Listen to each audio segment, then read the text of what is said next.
Hello guys, so meron lang ako yung share sa ating printer. And so napansin ko kasi to nung summer yung tag-init talaga guys. Okay, so meron lang ako napansin sa ating printer. Di ko sure kung ako lang ba naka-experience or na-experience din to ng iba.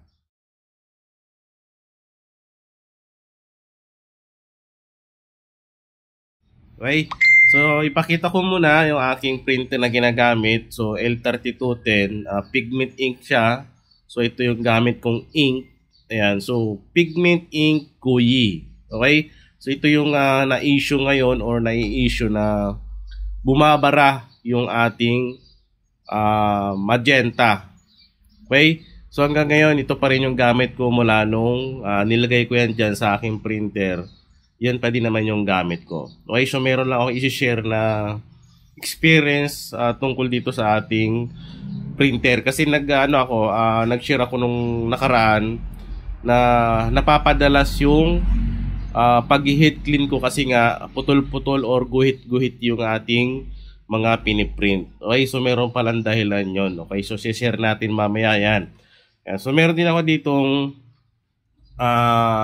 L1 120, L1 120 or L1 21.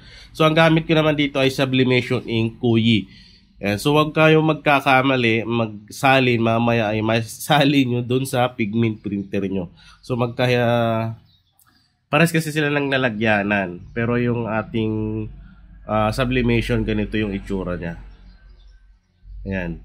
So gamit ito sa ating mug sublimation, t-shirt sublimation. So ito yung gamit natin dyan.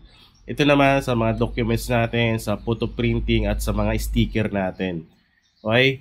Ayan. So pigment ink Kuyi. So meron din akong L1 300 na A3 size. So ang gamit ko rin dito ay pigment ink Kuyi. So magenta. Ayan. So ito yung nai-issue sa atin na ink na nagbabara lagi. Okay, so yun experience nung iba dyan. So dito naman sa atin, so dito sa aking L3210, na experience ko nung summer na tag-init. So anong nangyari kasi dyan,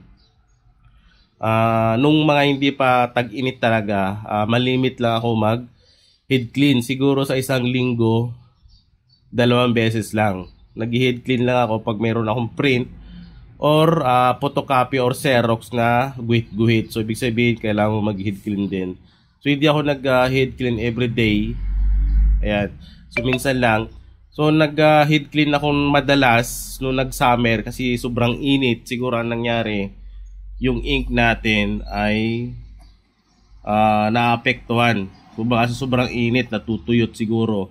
Kaya nangyari, yung printer head natin siguro natutuyuan ng ink. So yun siguro yung experience ko noon dito sa aking printer. So nung summer, sa isang araw siguro bago ako mag-print, nag-head clean muna ako ng 3 beses. So pag nag-print ako, maya-maya gano'n na naman, putol-putol na naman yung ating print. So nag-head clean na naman ako sa isang araw, siguro nakakalima or 6 ako na head clean. So gano'n ang ginagawa ko. So magastos siya sa ink. Okay, so pag nag-head clean kasi ako, maraming natatapon na ink kasi nga napupunta siya doon sa ating waste ink. Yan. Sa ating lalagyanan, ayan o. Nakano kasi yan eh. Yung ating ink nakalabas doon para hindi siya hindi napupuno yung ink pad natin kung tawagin nata yung tawag doon. Okay, so nilagyan ko siya ng bote sa labas. Yan. So yan, natatapon yung ink natin pa nag-head clean tayo. Okay, so ganun yung experience ko. Di ko lang sure kung ganun din sa iba. So yun nga nangyari nung kasagsagan ng init talaga ng summer. Natutuyo yung ink doon sa ating print head. Yun yung experience ko, di ko alam sa iba. Kasi nga nung hindi naman kasagsagan ng init ay malimit ako mag-head clean nung nag-summer na. So sunod-sunod yung head clean ko. Di ko alam kung ito ba ang dahilan. Pero marami dito ang ka-experience na nagbabara daw talaga yung print head nila dahil sa magenta. Pero ngayon na hindi na summer, panay ulan na, malamig na yung panahon, malimit na din ulit ako mag-print head clean. Okay? So hindi nag-aano. Yan, sa isang linggo, yan, isa, dalawa. Dalon ka lang. Okay, so yun na experience ko dito pag summer or tag-init. Siguro ma-experience nyo rin o na-experience na rin ng iba yan. Ayan, so mas maganda din naman bago kayo mag-print, head clean nyo muna para fresh yung ating print head. So ganoon na lang din ang gagawin nyo para sa maintenance ng printer. So ang ginagawa ko pa dyan, nasabi ko na to doon sa ating video na yung printer ko ay hindi ko siya pinapatay. Laging naka-on yan. Mayroon man ako i-print o wala, araw-araw naka-on yan, hindi ko pinapatayan. Namamatay lang ito pag brand out. Okay? So na-experience ko na ito. Ayan. Itong printer na to ay mahigit 2 taon na. Hindi ko pa siya pinapalitan ng print head. Ayan, yun yung basic experience ko dyan. Hindi ko siya pinapatay. Okay? So napapansin ko sa dito, pag di ako nagpiprint, gumagalaw. Di ko alam kung nag-self, head clean. Ayan, so para hindi matuyo yung ink natin dun sa print head niya. Yun yung na-experience ko sa aking L3210. So di ko siya pinapatay. Naka-on lang lagi yan. Ayan. 3 yan. Naka-on lagi yan. Ayan. Naka-on lang yan. So kahit wala ako i-print, naka-on lang yan. Para meron sa kumbaga meron kasi printer na di ko alam, di ko sure kung meron siyang self print head clean. Okay? Para hindi matuyo yung ink natin sa print head natin. Okay? So yun lang yung ginagawa ko sa aking printer, yun yung maintenance ko. Ayan. So hindi ko siya din pinapaubusan ng ink. Ayan. So dito meron naman yung mga guide. Kailangan malagyan mo yan bago mo siya bago ka ulit mag-print. Huwag mo papaubusan kasi masisira daw kasi talaga.